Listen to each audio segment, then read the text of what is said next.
Good morning, everyone. I'd like to welcome you to the third webinar of ENRICH in China.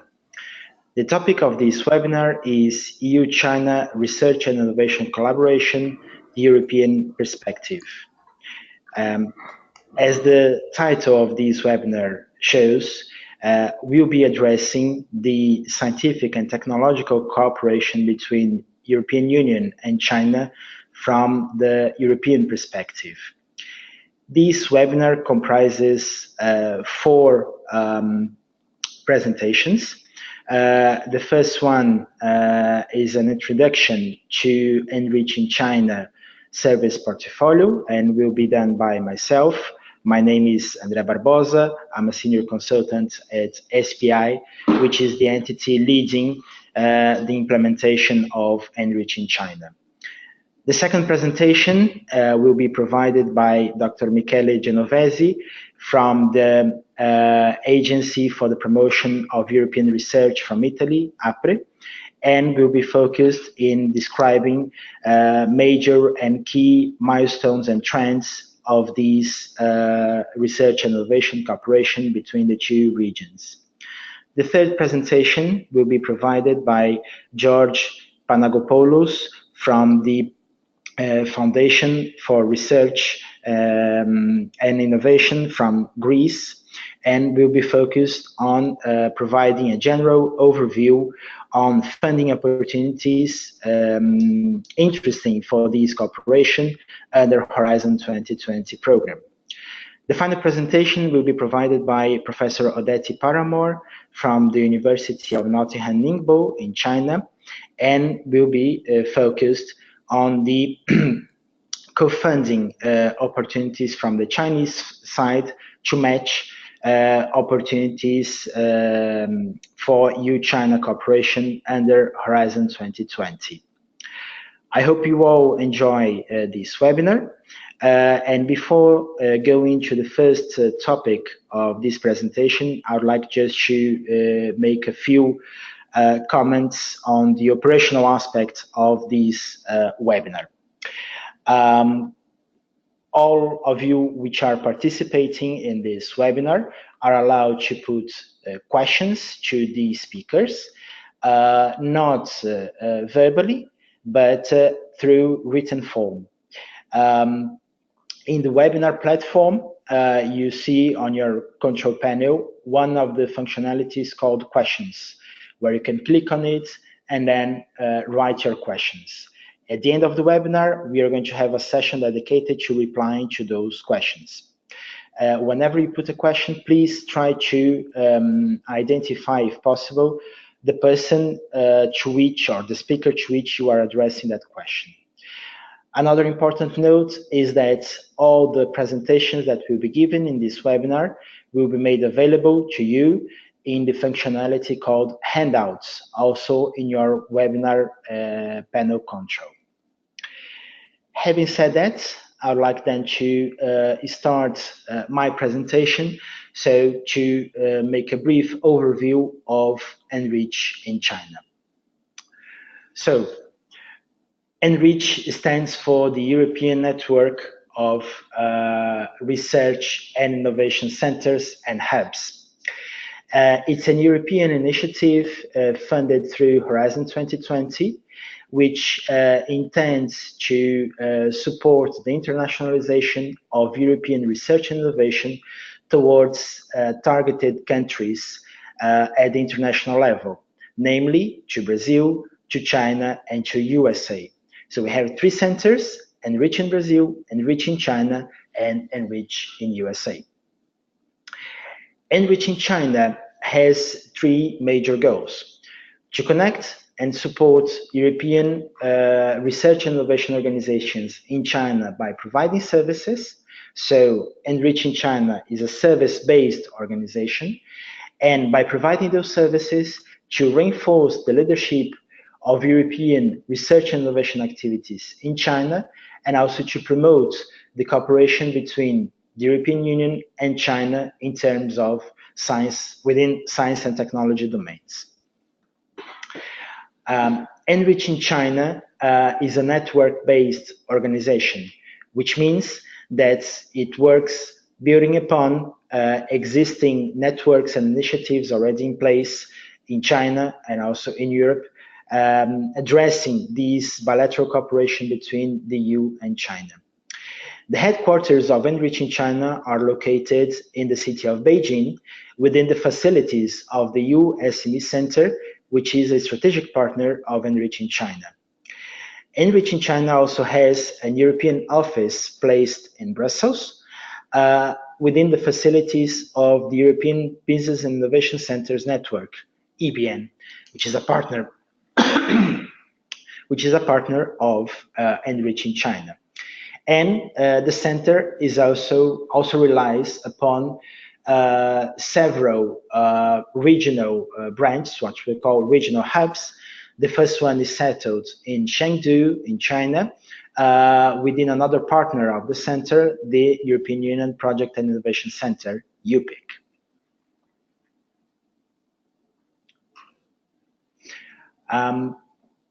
ENRICH in China service portfolio comprises 7 different service categories, which group the different type of specific services that intend to satisfy the demands and the needs of support of European research and innovation organizations towards the Chinese market. The first category is RDI consultancy and coaching, in which ENRICH in China provides specialized support, technical assistance in several range of activities, such as internationalization strategies, innovation action plans, and so forth.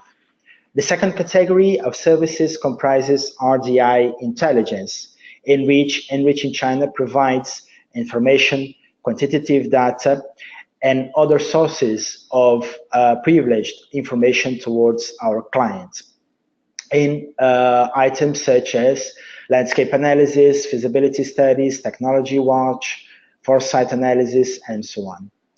The third category comprises soft landing and co-working, in which ENRICH in China supports our European clients towards a steering and smooth and sustainable presence in the Chinese market. The fourth category of services provided by ENRICH in China is training, through which short courses, webinars, and workshops intend to provide capacity building on the Chinese innovation landscape towards our clients. ENRICH in China also organize events ranging from conferences to matchmaking sessions, in which we facilitate face-to-face interactions among Chinese and European science and technology stakeholders.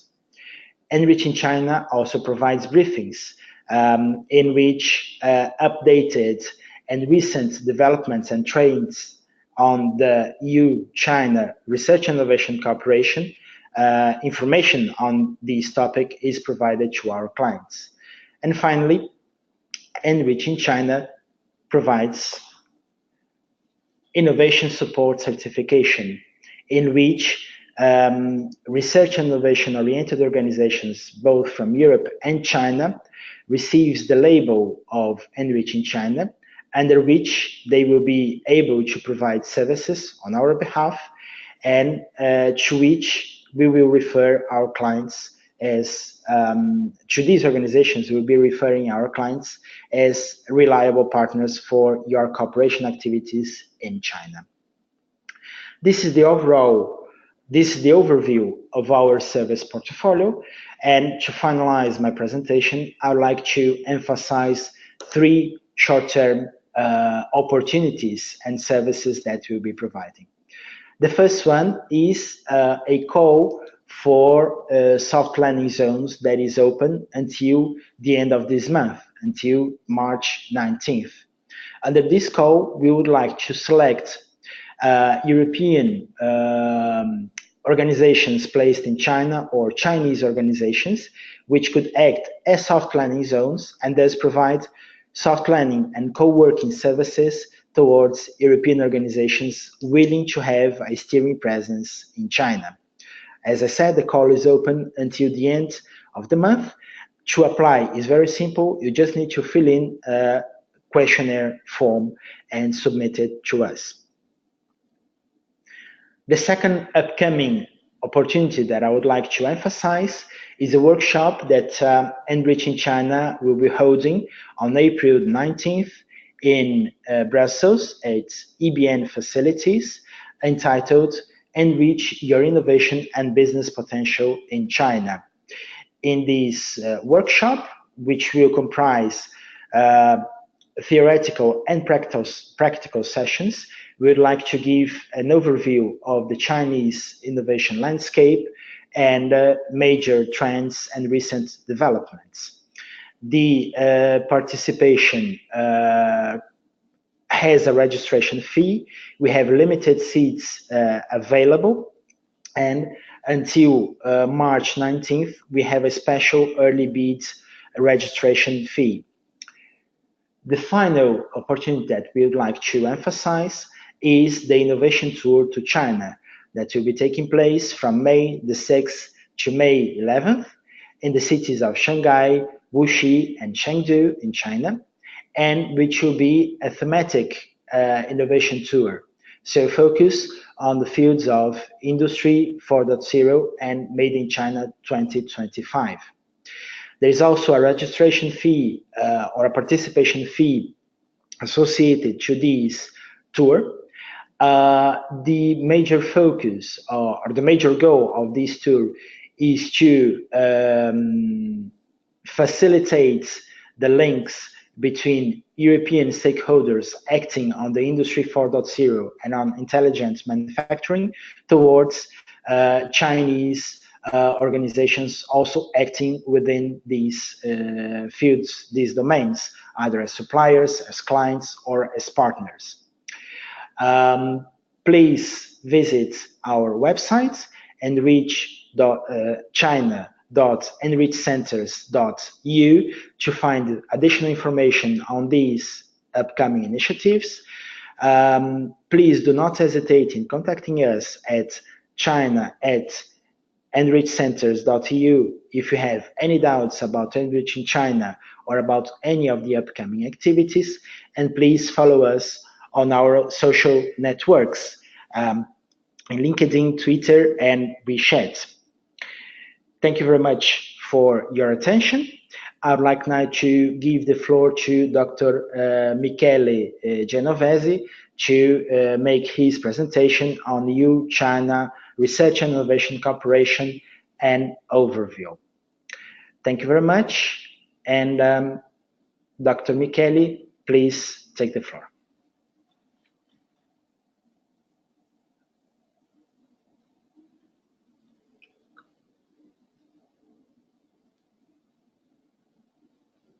Dr. Michele? Yes, I'm speaking. I said good morning to all our participants in Europe and good morning to all our participants in China. It is for me a pleasure and an honor to participate in this event, and I am very grateful to Sociedade Portuguesa da Inovação, who is coordinating the ENRICH project, and which gave me once more the opportunity to contact such a large and qualified audience. First of all, I would like to produce a warning and an explanation to this warning. The warning is that in my presentation, I never mentioned the European Union as such. And when I speak about Europe, I mean more the member states of the European Union. Why? This is the explanation.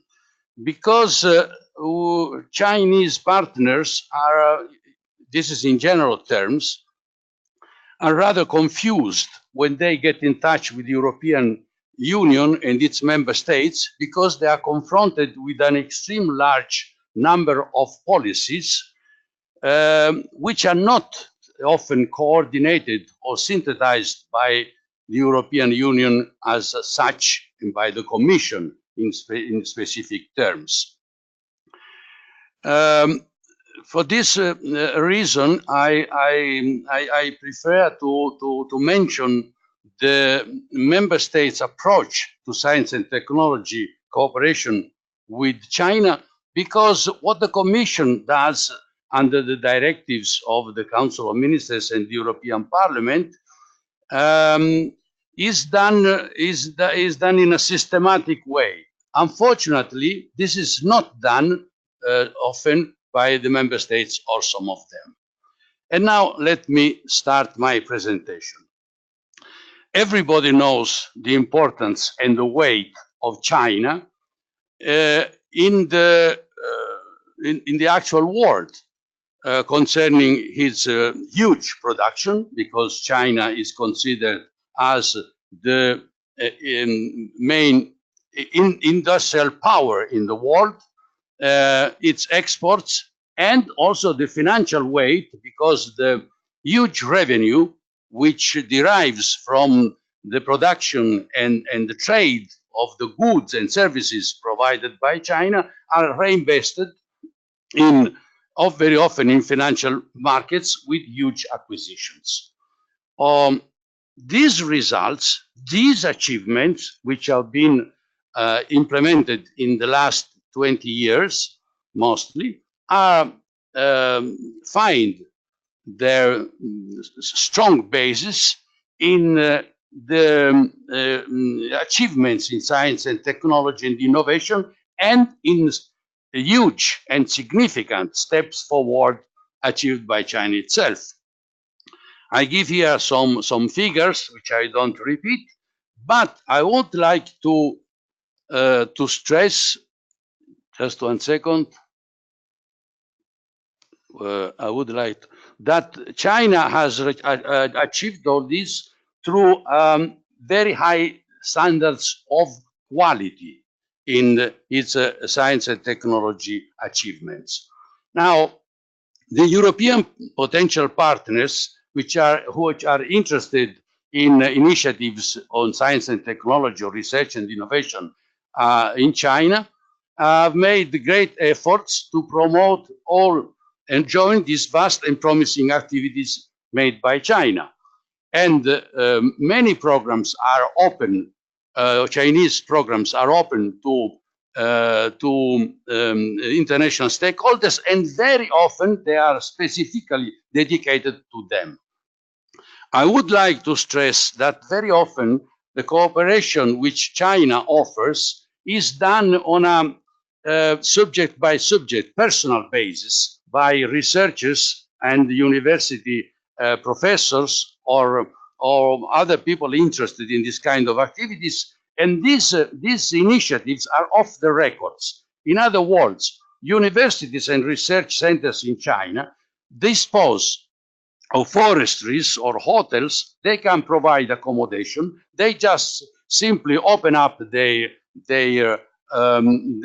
laboratories to third parties. They implement real good cooperation, but there is no trace in the statistics about this. Now, the challenges of science and technology require a systematic and highly qualified approach. China is showing to be ready for this. Big question.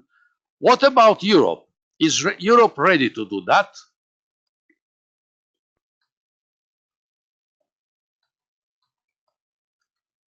Sorry, but I cannot.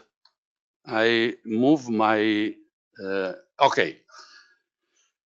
A partial answer to this question is given by this graphic, which shows the participation of the most important country from the industrial and production and research viewpoint, which is Germany. As you can see here, very synthetically, up to 2013, the amount of resources spent in bilateral cooperation by Germany is about 20 million euros globally. I leave to the audience the judgment whether or not this amount is sufficient or not. But on the other hand, I would like to remind that this is a country with large activities of applied technology, with huge investments in China, and with large institutions for cooperation. Let's go forward. Okay. China and all its international partners have been developing very significant advancement in the mutual understanding and concrete achievements. This is most important because the programs and the projects which are supported by the two sides respond to different cultures and to different psychological viewpoints. So the problem of understanding is a basic one.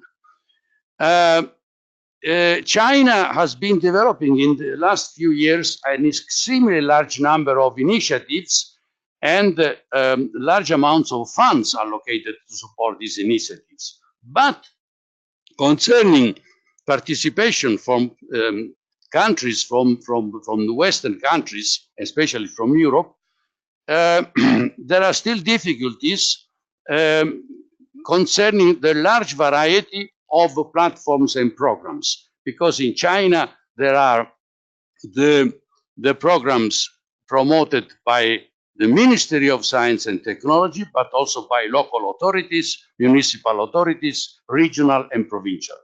The same problem arises in Europe.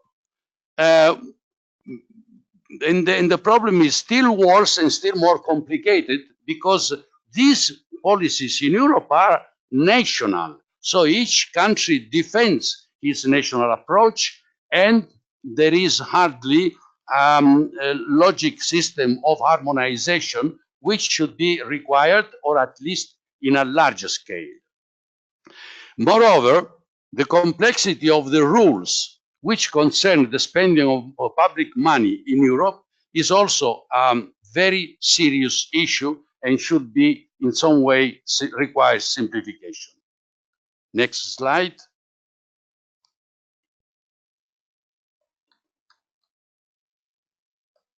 I can't, okay. In China, the rules for implementation of the national programs are easy for the locals, but for international partners, there are still structural, linguistic, and legal difficulties which are difficult to overcome and which frustrate international cooperation initiatives. The number and quality of the joint applications, which have been increasing in an impressive way in the last few years, are still far, however, from the levels of mutual trade, industrial joint ventures, and financial investment. Which means that while the concrete initiatives linked, concrete figures linked to production, to exchanges, and to financial movements are increasing exponentially, have been increasing in an exponential way in the last few years. Science has also been improving, but not at the same pace, at the same rhythm. And for this reason, more efforts are needed, and mostly through the creation of support initiatives, mostly through joint platforms, and ENRICH is an excellent example of this kind of tool, which is put at the disposal of the potential parties with the aim to overcome gaps and assisting and supporting potential stakeholders. For this purpose, a recent publication supported by the European Union suggests a few initiatives. One is additional support for the setting up of European Union-China Joint University. When I speak European Union, I mean member states, of course, joint universities, research structures, and joint ventures. Most of these things, of this initiative, have been already implemented and are very successful, especially the joint universities and the research structures. But again, coming back to what I said before, if we compare with trade and we compare with the joint production or services, the figures of the achievements are in a certain way still behind expectations. Second point, no, please come back to that. Come back to the previous one. More and more European scientists and innovators should be encouraged to work in European or Chinese institutions in China. Third proposal, European universities, research structures, and enterprises should create China-based affiliates. If you look at these three proposals, which are contained in a publication requested and supported by a very recent January 2018 by the European Union, these three proposals are mainly based on mobility initiatives, on the possibilities that scientists and researchers and universities and research centers set up organizations or initiatives or organize exchanges for human contacts rather than formal calls for proposals. Of course, calls for proposals and the structure of a joint project responding to specific calls for proposals are very important, but I perfectly agree with the suggestions of this study, and which aims at mobility, because through mobility there is direct contact, there are human mutual understanding, and this will be the base for further initiatives. Next one. How to build a resilient cooperation strategy? Well, it is difficult to foresee the future, and China is evolving at such an incredible speed that every possibility to set up plans for the years to come falls into big problems of uncertainty. European long-term cooperation strategy with China in the area of innovation needs to take into account futures and trends with long-term effects on innovation. But this is much more easy to be said than to be implemented.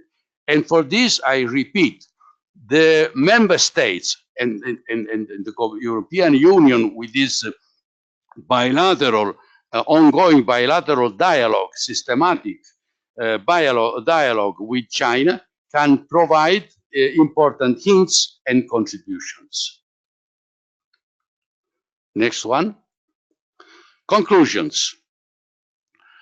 I don't dare to take the conclusions myself, but I once more refer to a study done by Fraunhofer Gesellschaft, which says China is interested in cooperation with European partners in fields which Chinese scientific, political and scientific authorities think that they have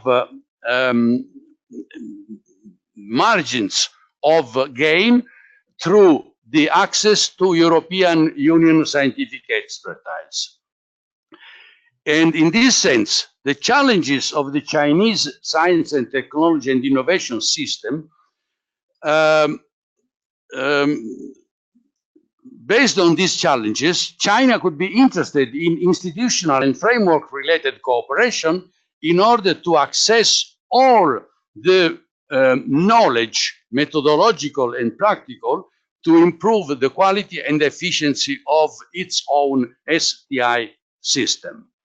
And the big question, next slide, is China is clearly pursuing its own national interest and is ready to mutual understanding for the pursuit of this kind of interest.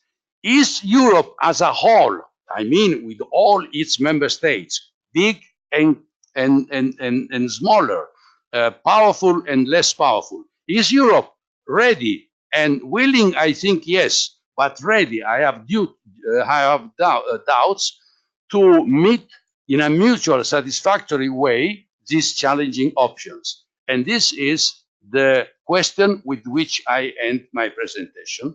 Thank you very much for your patience. Fei Chang Gang Xie. Thank you for your attention. Thank you very much, Dr. Michele Genovese, for the very thorough presentation on this overview of EU-China Research and Innovation Cooperation. I'd like now to invite to the floor Dr. Georgi Panagopoulos from Forth, from Greece, to present the EU-China Research and Innovation Cooperation on the specific topic of existing funding opportunities in Horizon 2020. Dr. George, the floor is yours. Thank you very much for the invitation. I don't know if, yes, if it is working. Well, good morning from me as well. My name is George Panagopoulos, and I am going to make a presentation about the opportunities regarding Horizon 2020 for China. Horizon 2020 is the EU framework program for research and innovation with budget almost 80 billion euros.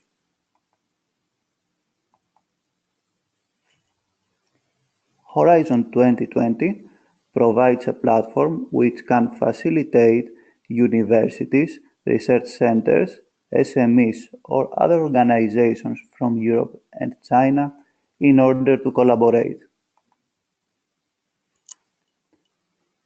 Through scientific collaboration, entities from China have the chance to access Europe's knowledge, data infrastructure, and world-leading scientific networks. All the Horizon 2020 calls are open for participants from China. Nevertheless, a number of specific topics are highly recommended for them.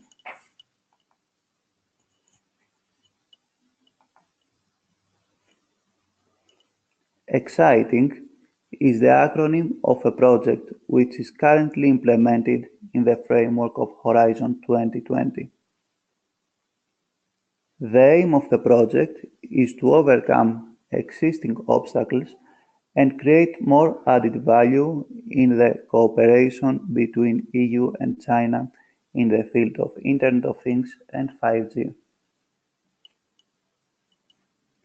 On behalf of China, 6 organizations are taking part, including Huawei Technologies, Bill Group, China Academy of ICT, Institute of Computing Technologies of the Academy of Sciences, Beijing University of Posts and Telecommunications, and Huazhong University of Science and Technology.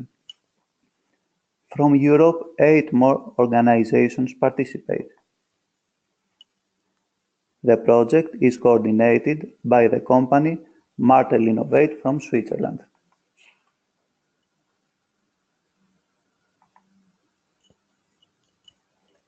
Urban EU-China is another project which is implemented in the framework of Horizon 2020.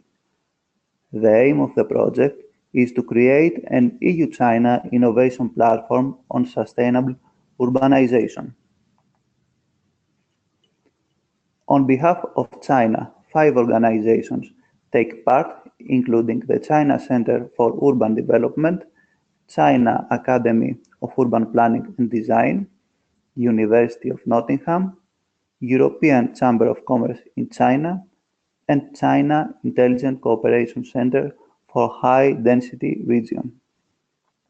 6 additional organizations from Europe are part of the project as well. The project is coordinated by the Norwegian University of Science and Technology. The calls published in Horizon 2020 are categorized under 3 main pillars. The first one is excellent science, which includes ERC and future emerging technologies that refer mainly to basic science, Marie Sklodowska-Curie actions, which include mobility opportunities for researchers, and research infrastructure, which refers to actions through which researchers become able to use large installations of other institutions. The industrial technologies pillar includes thematic priorities such as information communication technologies, nanotechnologies, materials and biotechnology, and space. The social challenges pillar includes 7 thematic priorities, including health, demographic change and well-being, food security, sustainable agriculture, marine and maritime research and bioeconomy, secure, clean and efficient energy, smart, green and integrated transport, climate action, resource efficiency and raw materials, inclusive, innovative and reflective societies, and secure society. In many cases, the projects implemented under Horizon 2020 are collaborative. This means that the organizations from at least 3 different countries have to cooperate in order to complete the project. The organizations could be based on EU member states, associated countries, or other non-EU countries such as China. In order to apply for a project, organizations have to form consortia. The coordinator of each consortium undertakes the overall responsibility to submit the proposal on behalf of the group. At the end, all the submitted proposals pass through an evaluation procedure. The whole process is competitive and the evaluators compare and contrast among different proposals in order to find out which is the best. Depending on the budget available, at the end the proposals with the best evaluation are selected. If the proposal is successful, eligible participants receive funding from the European Commission. The participants from China, on the other hand, have the chance to apply so as to receive funding from the EU-China co-funding mechanism. The following panelist, Mrs. Odette Paramor, will provide you with more details about this scheme.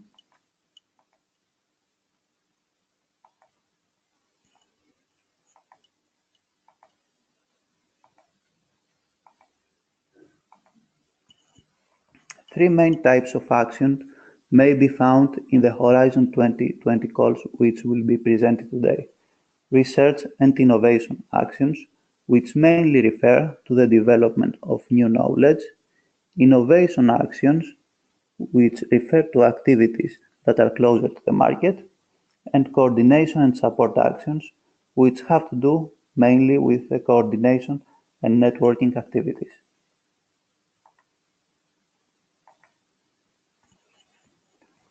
All the calls included under Horizon 2020 are published in an extensive document with the name Work Programme. Alternatively, the calls may be found online on the Participant Portal website of European Commission. Participant Portal allows visitors to filter the published call according to specific criteria. It also includes legal and financial details about the calls. All the users who have created an ECAS account through Participant Portal have the opportunity to apply for the call that they are interested in. In many cases, they also have to register their organization by creating a PIC number. All the processes for the submission of the proposal, as well as the reporting if the project is successful, are conducted electronically.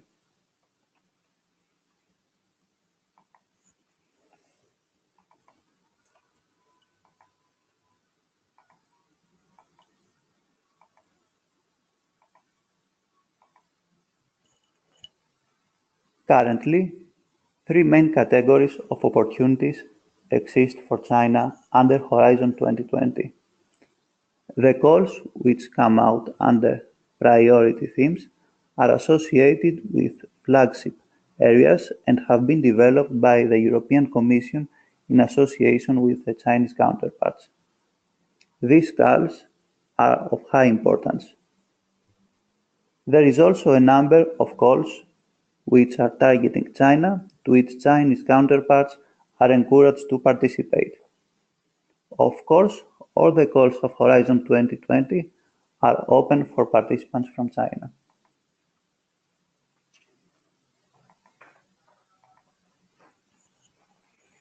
To continue, the topics which are covered by EU-China flagship areas will be presented.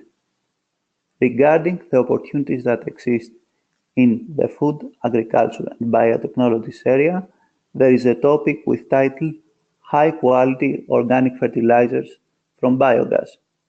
In this topic, technology should be developed in order to convert digestates into fertilizers and amenders.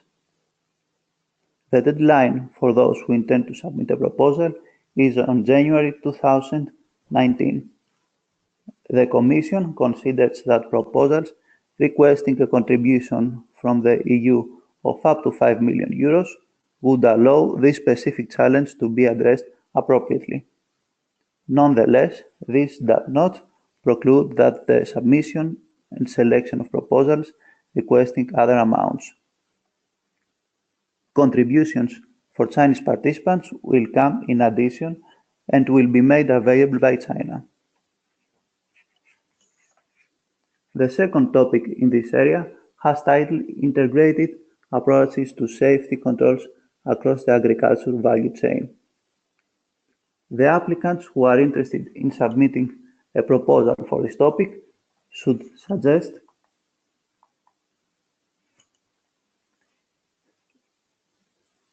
an integrated approach for detecting, assessing and mitigating food safety risks from biological and chemical hazards. The proposal in this case is submitted in two stages. In the first stage, which has deadline on January 23, 2019, the consortia have to submit a short part of the proposal to be evaluated. If the applicants are successful, they are notified so as to submit a second full version of the proposal until September 2019. The EU contribution in this case is estimated at €5 million.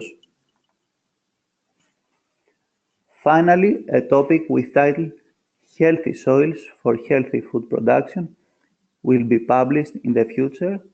Nevertheless, we do not have more information about it yet.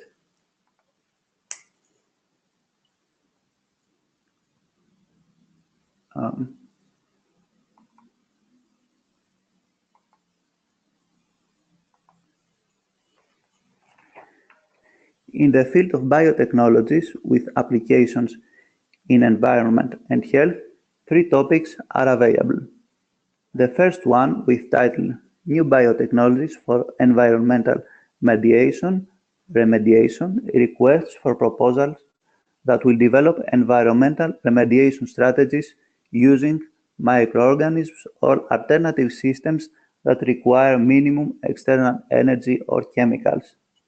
The deadline for submission is on the 25th of April 2018, and the expected EU contribution is €5 million.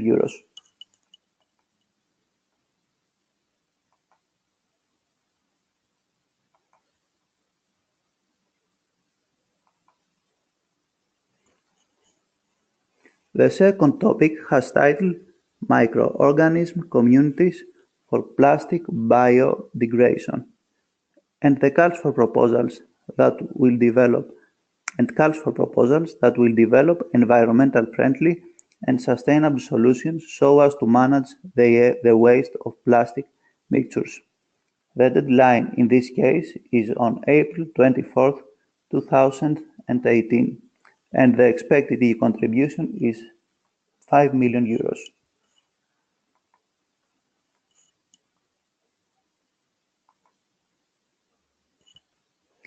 It is also known that a topic with title Custom-made biological scaffolds for plastic tissue regeneration and repair will be available.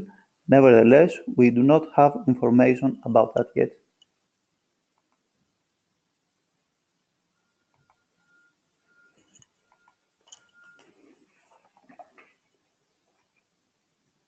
Topics supported by EU-China flagship areas exist in the sector of transport and sustainable urbanization as well. A topic with title Strengthening International Cooperation on Sustainable Urbanization, Nature-Based Solutions for Restoration and Rehabilitation of Urban Ecosystems asks for strategies and tools that will promote ecologically coherent urban planning and city-making processes. The deadline for this call is on the 4th of September 2019, whereas the respective EU contribution is €5 million.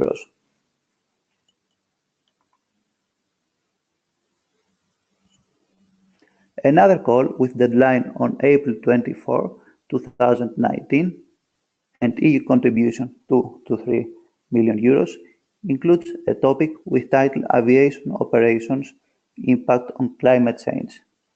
This topic asks for proposals that will advance the scientific understanding of aviation emissions and suggest solutions towards greener flights. Finally, a topic with title Strengthening EU-China Cooperation on Sustainable Urbanization, Enhanced Natural Treatment Solutions for Security and Ecological Quality of Water in Cities exists. Nevertheless, we do not have more information about that at the moment.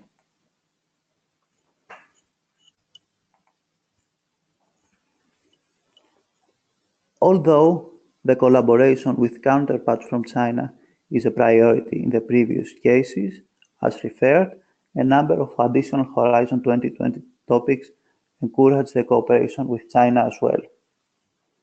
In the field of energy, there are two topics on the conversion of carbon dioxide and the low-carbon industrial production with deadlines on September 2018 and August 2019 respectively.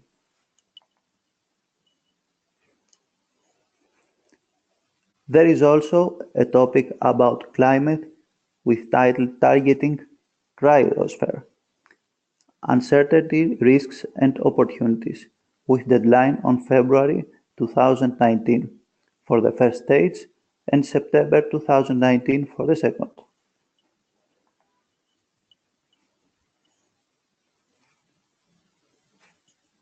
Three topics exist in the field of health with very close deadline on April 2018.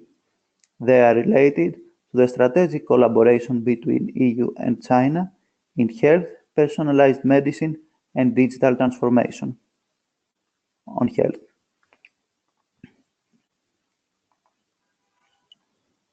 In the sector of space, a topic is available about space weather with deadline on March 2019. Furthermore, there is an open call about research infrastructures with very proximate deadline.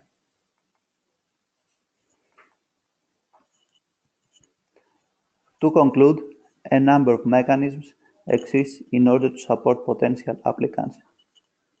Initially, the national contact points in Europe and the thematic and regional contact point in China are experts who can provide information regarding Horizon 2020.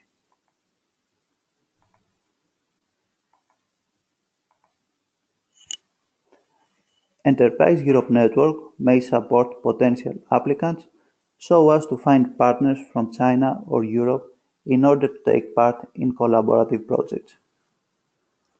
Also, China IPR help desks can offer advice about IPR issues in Horizon 2020. Finally, it is worth attending the events organized by the EU delegation in China and Euraccess China in all over the country so as to be informed about initiatives that facilitate the STI collaboration between EU and China. Thank you. Thank you very much, Dr. George, for this thorough presentation of existing funding opportunities in Horizon 2020 for EU-China Research and Innovation Cooperation. I would like to remind the participants that if you have any doubts, you can put them in written in the menu called Questions on the panel control of the webinar platform that you have in front of you. I'd now like to give the floor to Professor Odette Paramor, that will be providing more specific information on how the Chinese can match these funding opportunities in Horizon 2020. Professor Odette, the floor is yours.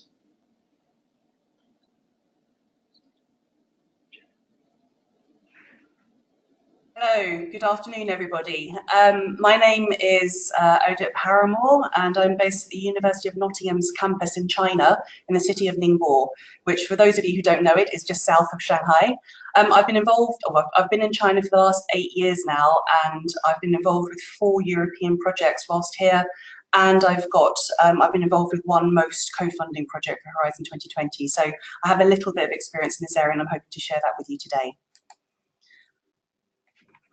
if the computer works.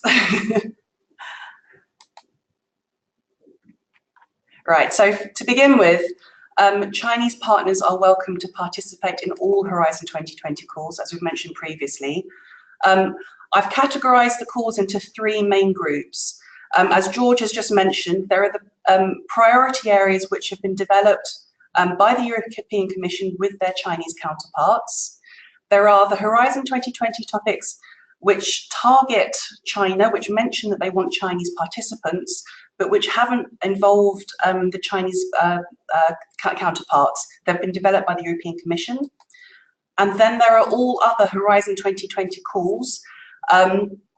Chinese partners are welcome to participate in everything, but it's worth checking the Ministry of Science and Technology priority themes before applying for these more general calls, which don't mention China and which haven't been developed in collaboration with the Chinese government. So if you want to find more information about it, George has just mentioned it, but there's this very, very useful web page. It has the list of all of the priority areas for EU-China cooperation and the Horizon 2020 topics targeting China, with web links to the individual calls. And I will mention, or I will list some of the Ministry of Science and Technology priority themes in slide 8. So I'll come to that in a little moment.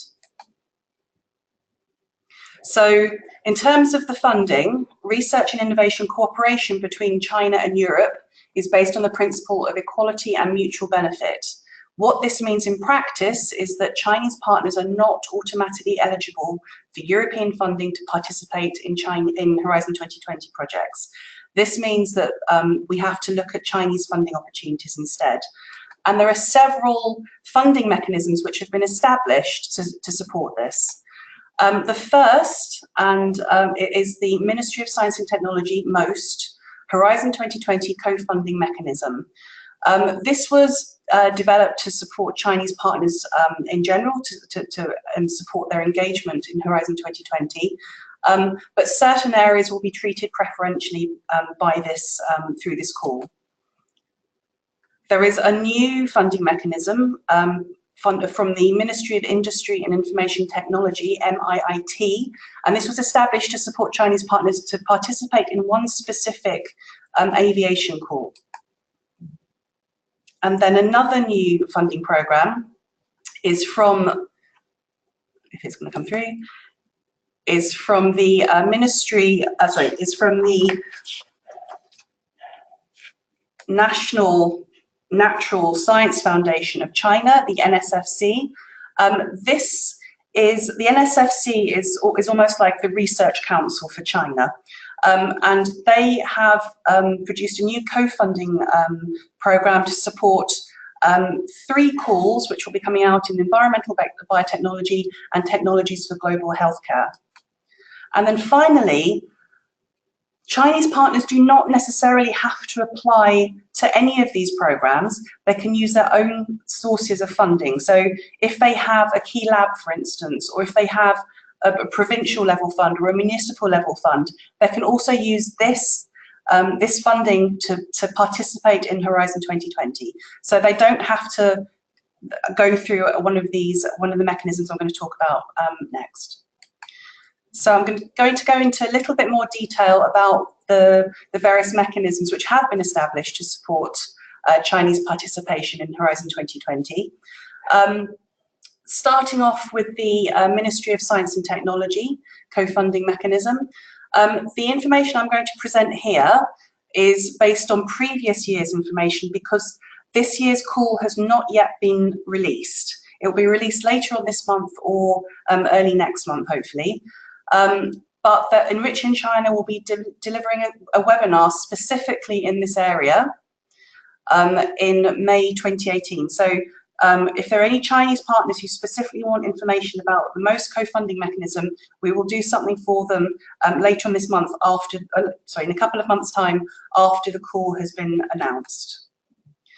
So looking at the most co-funding call, so it was established to facilitate Chinese partners' participation in Horizon 2020. The EU-China priority areas, the Horizon 2020 topics targeting China, and anything in the most priority areas tend to be treated preferentially. And a successful Horizon 2020 application with Chinese partners does not automatically result in a successful most application. They are 2 separate applications, and Chinese partners really need to talk to CSTEC, which is the agency of most which administers the co-funding mechanism, for advice before they make an application. And the total budget for most to fund the Chinese partners is around 200 million RMB, and they plan to fund between 40 and 60 projects with this funding. So I mentioned earlier that most have a list of priority areas. So if there is a Horizon 2020 program which has not been developed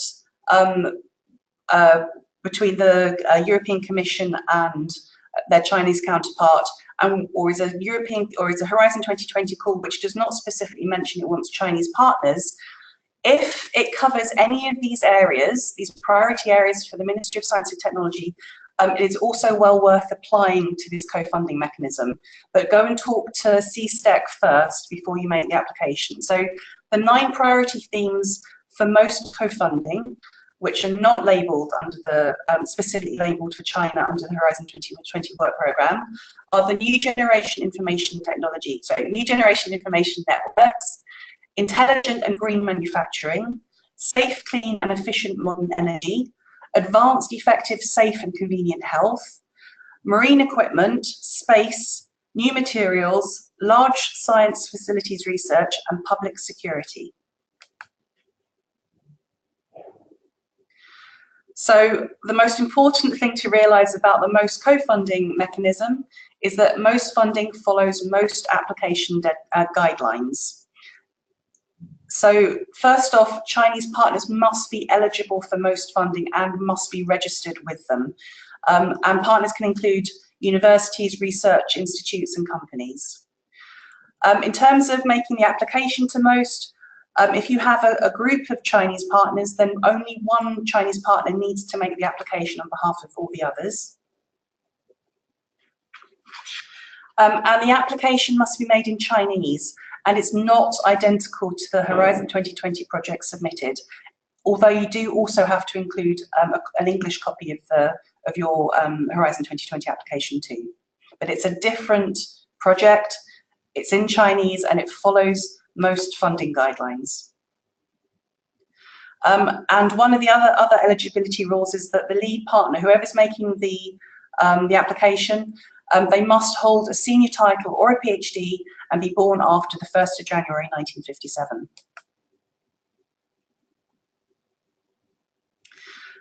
Just to summarize this, so with Horizon 2020, the coordinator submits the application on behalf of the entire consortium. Under the MOST co-funding mechanism, only China-based participants submit an application to MOST. If there is a two-stage call, the application to MOST goes after the second stage deadline, and if it's a one-stage call, the application to MOST goes after the first deadline, as is obviously the case.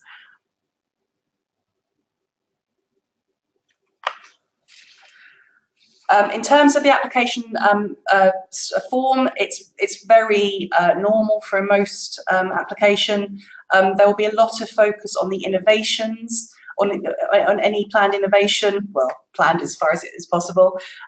The style of the application, the research will need to be balanced between existing Chinese research and international research.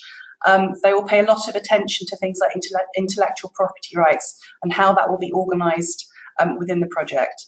The budget will also need to follow MOST guidelines. The deadline for the MOST co-funding mechanism is to be confirmed. This will happen after the details are released later on this month or in April. But if you want to contact anybody, and I would really strongly advise your Chinese partners to do so. These are the contact details of the people you need to, who have all the information and who administer the funding call. Right, the second co-funding mechanism I'm going to talk about is the one from the Ministry of Industry and Information Technology. This is specifically for Chinese partners who wish to participate in this call on aviation operations impact on climate change. Again, a successful Horizon 2020 application does not automatically result in a successful MIIT application. And this is a new funding mechanism, and currently there is no specific guidance on the funding available from MIIT on this call. I spoke to our research office and they suggested no more than 30 million, but this was a guess. And the project needs to be budgeted on MIIT's funding based on MIIT's funding guidelines. MIIT has stated that it encourages university and industry collaboration, and they are also interested in having a balanced consortia, so similar numbers of Chinese partners to European partners. The Chinese principal investigator needs to have significant experience in international research cooperation and fluency in spoken English. And the researchers in China, the partners, will only be able to join one consortium as either PI or co-I.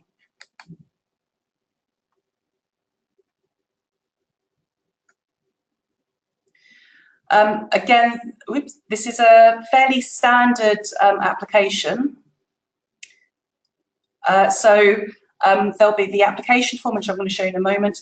But please note that you will need plenty of time to organise some of the supporting documents. They will need hard copies of the project proposal and collaboration agreements with all the official university stamps on them. They'll need to submit those on at the time of application. So you'll need to have plenty of time to organise this. In terms of the proposal form structure, again, it's pretty standard for a Chinese grant. They'll be interested in which technologies you're using, what the expected results are, what innovation will come out of the project, how you're going to deal with intellectual property rights.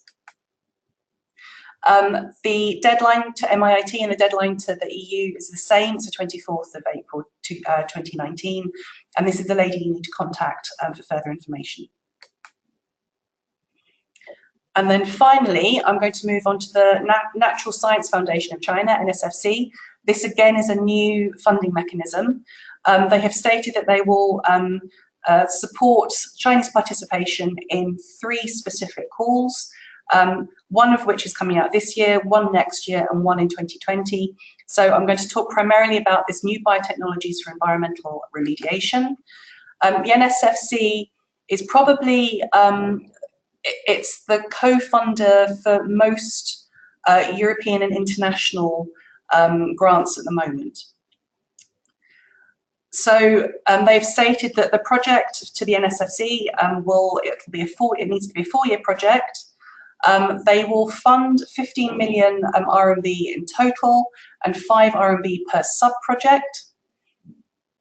And it's expected that 2 projects will be funded under this specific call, this environmental biotechnology call. On the Chinese side, this is standard for an NSFC international call. The lead researcher will need to have a senior professional title, associate professor or above, and hold a PhD. And they should also have completed an NSFC funded project which lasts for 3 years or more. This is standard for an NSFC project. The applicants must also be employed at an NSFC registered organisation. In terms of the application must go both through the European Commission, through Cordis, but also through the NSFC, through their ISIS system. And their online application to the NSFC must include a collaboration agreement and a copy of the Horizon 2020 application in English. And this is where the deadlines are quite interesting. So the NSFC deadline is the 12th of April, it's very, very soon, 2018, but the EU deadline is the 25th of April, 2018. So that's just something to be aware of. I don't know if this is going to happen again for future funding calls. And these are the ladies you should contact if you want further information about NSFC co-funding. So I think I will finish there. Thank you very much for listening. Thank you very much, Professor Odette, for this very detailed presentation on the co-funding mechanism from the Chinese side. We apologize, everyone, for the slight delay that we have in the timing of the webinar, and we now shall go to the question and answer session. Thank you for those who have put the questions. Again, I would like to remind that if you have any questions, now is the time that you put them in written form in the menu called questions in your webinar panel control. Let's go for the first question. The participant would like to better understand how the co-funding mechanism works. Are they funded by the Chinese side or part by the EU? Do they submit the proposal in the participant portal, or do they have to submit it separately in China? I would say this question was made at the very beginning of Odette's presentation. I believe most of it was replied. Anyway, Odette, just go to the other questions, and then you may perhaps add something else to this one. Just to remind the participants and to reply another question, all the presentations will be made available to the participants of this webinar. They are actually already online. If you go to the menu called Handouts, you see all the 4 presentations are in there, and you can download them. Okay. Another question. In the case the application to Horizon 2020 is successful, but the application of most by the Chinese consortium partner fails, what will be the consequences to this project? Odette, perhaps you could briefly address this question. I think it was relatively already addressed in your presentation, but if you would like to emphasize or to add any detail on that, and also on the submission of the proposals, the previous question that I raised. Please, Odette. Okay, the truth is I don't know. I haven't yet come across a situation where the co-funding mechanism application has failed and the Horizon 2020 proposal has gone through. Mainly because the Chinese partners need to work very closely with CSTEC and MOST in order to make the application. Okay, so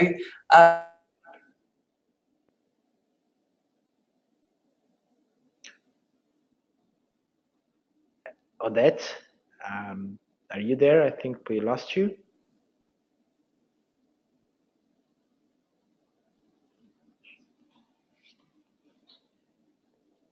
Odette?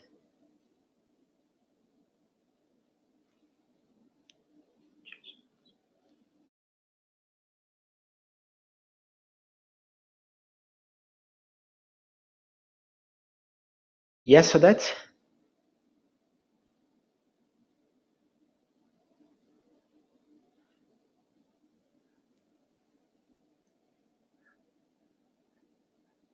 Odette, hello? So I think we are facing some technical problems in here. Before moving to the next questions and giving the floor again to Odette, I would just like to emphasize two things. The first is that there were some questions about where the presentations are located. On your panel control of the webinar, you have one menu called handouts. That's where the presentations are. And I would also like to remind that you'll be receiving a follow-up email after the webinar.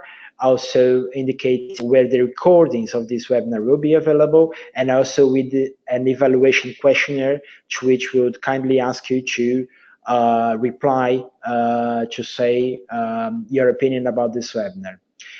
Odette, I don't know if you can hear us again. I can hear you, but can you hear me? Yes, now we can. Please go on. Sorry. Okay, right. So I've not heard of a most co-funding application fail before, so I can't comment on it. I would say that the Chinese applicants, they spend a long time talking, they will need to spend a long time talking to CSTEC before they make their application and whilst they're making their application. So we received a lot of guidance about what we should and shouldn't include, for instance, in our most funding application. So I don't know what would happen if it did fail. They would have to find their funding from somewhere else, I guess, but that it hasn't happened yet. So I'm sorry if I can't help you more on that one. In terms of submission of proposal, the entire the Horizon 2020 coordinator submits the entire proposal to the EU or to the European Commission, and just the Chinese partners submit their separate application to the Ministry of Science and Technology. Thank you, Odette. There is another question which is oriented to you. Are there some cases where Chinese organizations are funded by EU funds? There are a very small number of calls which will fund Chinese participants. They are very rare. As standard, this doesn't happen, but the projects that I'm involved with, I have deliberately cherry-picked them so that they're projects where the Commission will fund Chinese partners. Okay, thank you, Odette. There is another question. Perhaps George could also give some inputs to this. Are there any actions for, in this case, I believe the question comes from an Austrian participant, for Austrian SMEs in fields like energy or smart grid? I assume the question is in the context of EU-China cooperation. I don't know, both George and Odette, if you'd like to share some thoughts on this question. Well, from my side, I would say that there are some calls available in these areas. And if you have a look later at the presentation that I have made, you might be able to study them thoroughly. Nevertheless, I would like to point out that instead of those that were presented today, many more can be found in the participant portal. So, André, did you ask the question about where can they find the EU-China calls? You faded out a little. So the question at stake at the moment is if there are any actions for Austrian SMEs in sectors such as energy or smart grids, I assume in the context of EU-China cooperation. Okay, I would say go to, on page 3 of my presentation, There is a link, and all of the priority areas and the target areas are in that list. So look for the energy ones there. Also, the energy is one of the priority areas. So for the Ministry of Science and Technology, so safe, clean and efficient modern energy. They're talking specifically about clean coal utilization technology, marine wind power technology, smart grid technology, hydrogen fuel cell technology, nuclear energy utilization, and nuclear decommissioning technology. These are areas which are priority for the Ministry of Science and Technology. So if you can find a call which matches that within the Horizon 2020, then there's a very high chance that you could get most co-funding call for it. Thank you, Odette. We are reaching the final moments of our webinar, so if you still have any questions, please write them down. We still have received some additional questions. This one is also addressed to George and to Odette. Is there any other source of funding for R&I joint projects different than Horizon 2020? Shall I start? Okay, so there are lots actually. So many of the member states have specific calls targeting China, which are normally co-funded by the NSFC. Now, it's actually quite difficult to keep track of where all of these were for this information, for the release of this information. So I'd recommend you sign up to the ENRICH in China LinkedIn site, or the ENRICH in China WeChat or Twitter accounts, because this information will be released as we receive it.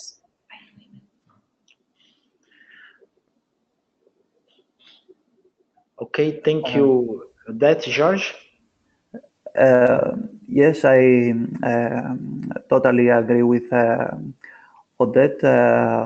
In the past, opportunities of this kind were published on the website of Dragon Star Plus project, which has finished now, and all the activities, all the related activities are now published in the website of ENRICH and the LinkedIn page, which is very well updated. So my advice would have been to follow this page and have and follow up with the opportunities that show up. Yeah, so at the moment, as far as I'm aware, there's a joint Norwegian-China call open. There is a Belgian call open at the moment. There was a Polish one has just closed. So there are quite a lot of European China grants. And also, of course, JPI Urban Europe also have a call open. It's just this information is much more fragmented than the EU information about the EU calls. Mm-hmm. Thank you both, Odette and George, for the explanation. Another question regarding if there is any Chinese funding that is available for EU entities to apply directly or by teaming up with the Chinese main applicants. So in other words, the Chinese financing covers the cost of EU entities rather than Chinese entities alone. Odette, I don't know if you'd like to reply to this one. Okay, so as a general rule, this is a very general rule, Chinese funding doesn't tend to leave China. So in terms of cooperation, the Chinese funding might pay for European researchers to come to China to work in the laboratories, but it won't, if they're visitors, they won't necessarily pay for their salary time, for instance. There are a very, very small number of cases I've come across where Chinese funding has gone to Europe, normally to set up some sort of postdoctoral research training center. but they're very rare. So most times, if the European researcher is coming to China, there are quite a few Chinese funding calls available. They're available at the municipal level, at the provincial level, at the national level, and there'll be lots of funding agencies which can deal with that. But it's a case, it's not standard though, that the information is quite fragmented, the funding is quite fragmented. So if you have a Chinese partner, if you already have a Chinese partner, then it's worthwhile approaching them and asking them if they have any knowledge about international cooperation grants, particularly in their cities, because those tend to be quite successful. They've got quite a good success rate. Thank you, Odette. There is another question which I'll be replying about soft landing zone call. What happens after the deadline? So after we finalize the application procedure, we'll be evaluating the applications received and we'll be selecting those which got the highest score. Those selected soft landing zones will be then contacted, and then the certification procedure, so to say, will start, including on-site visits to these organizations selected, some capacity building on how to provide the soft landing and co-working services towards the European organizations interested in having a steering presence in China. We have two final questions, and I would like to, we are already above our time limits. I would like to thank you all for putting the questions. We're going just to reply to two additional questions. Those who still have questions beyond that may write to us, may contact us through our website and email addresses. So I believe this one is to Odette as well. What is the call title of the joint EU-Norwegian call? I don't know if you have this information in your head, Odette. If not, you can then reply by written. We've actually got Thomas Hanstein online. He's one of the participants. He can probably provide more information about it. I can't remember it off the top of my head. There was one which was it was about geomorphology, maybe climate. I can't remember. I can find the call though and send it to the participant if they wish. Yes, thank you, Odette. We'll be providing that reply in written afterwards. The really final question is if there is any Chinese calls in which European companies can participate, but with zero budget, and then look for funding from other sources. So if in order to receive Chinese funding, the European company would have to come to China, I think. I think you need to be registered here in order to be able to receive funding. I don't think they'll provide funding to companies which are registered outside of China. Mm-hmm. But in the case of zero budget, so in the case that the European company does not apply for funding from the Chinese source, it's just part of a project, and we look for funding in other sources. Is that possible or not? I think it would depend on the funding call. Let me just think. I went to a meeting a while ago, and they were some of the there were European companies who were participating, but in a very informal capacity. They weren't part of the formal consortia within China. Mm-hmm. I'm not sure. I've not come across that situation so far. I think informally it happens, but I don't think if it's for a Chinese funding program, I'm not sure. But again, I can check. Okay. Yes. Thank you for that. I'd like to take the opportunity to thank all the speakers, Dr. Michele, Dr. George, Professor Odette, for their presentations. I'd also like to thank all the participants for attending this webinar. Just to emphasize some final notes, the recordings of this webinar will be made available shortly. We will send you a follow-up email asking you to fill in an evaluation questionnaire so that we can get your opinion on the webinar and possibly improve for future occasions. Don't forget to visit our website, to contact us through the email addresses, and to follow us on social networks. And also don't forget of our 3 major upcoming activities: the Soft Landing Zone call, which ends at the end of the month, the workshop to be held in Brussels on April the 19th, and the innovation tour to be held in China from May the 6th to May 11th. Thank you very much for everyone who attended this webinar. We hope that you will be in touch with us very soon. Thank you very much for your attention.